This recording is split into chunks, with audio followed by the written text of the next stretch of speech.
Salut à tous et bienvenue sur la chaîne Brace Tactical. Aujourd'hui, on va parler de la Chiappa Little Badger. La Chiappa Little Badger est une carabine monoco pliante, a priori destinée au marché du survivalisme. Cette carabine est chambrée en 450 Nitro Express, ce qui vous permettra sans aucun souci d'aller faire du braconnage avec les éléphants en Afrique. Eh, je déconne et tout, t'as capté? C'était pour voir si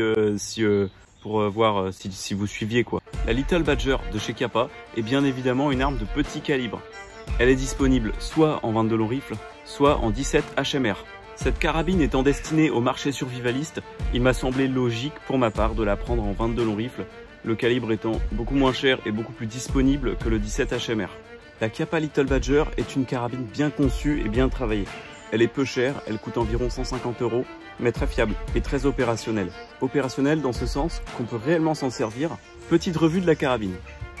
Au niveau de la crosse est squelettique, avec deux barres métalliques.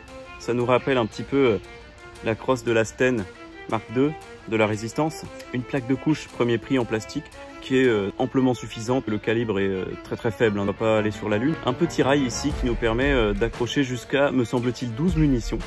Ce qui est réellement très pratique, que la carabine n'a pas de chargeur. Ensuite, on retrouve ici un boîtier métallique, simple mais robuste, un marteau à 2 crans, standard, à la battue, en sécurité, à l'armée. Une hausse et un guidon 100% plastique. Je ne pense pas qu'on puisse s'en plaindre. C'est une carabine qui coûte environ 150 €.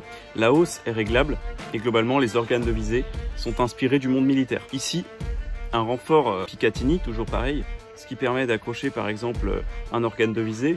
Pour ma part, j'ai rajouté un viseur holographique que je n'ai pas pour la vidéo car je souhaite présenter la carabine et uniquement la carabine en elle-même. A noter que lors d'une prise de visée, les rails Picatinny sont très agréables et font office de poignée.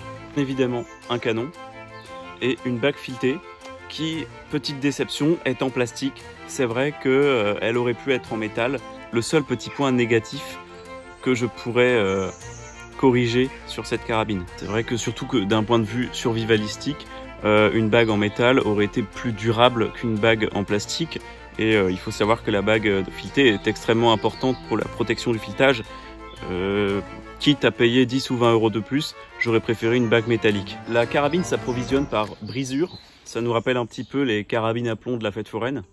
Le système Chiappa est très bien conçu. Le marteau se mettra automatiquement au cran sécurité lorsque vous allez faire basculer le canon. De même, quand vous allez plier la carabine, le chien soulagera automatiquement le percuteur qu'on peut voir ici. La carabine est à présent équipée des munitions et d'un modérateur de son. Personnellement, j'utilise un style numéro 3. Ce sont de bons silencieux, fabriqués en France, démontables et par conséquent nettoyables.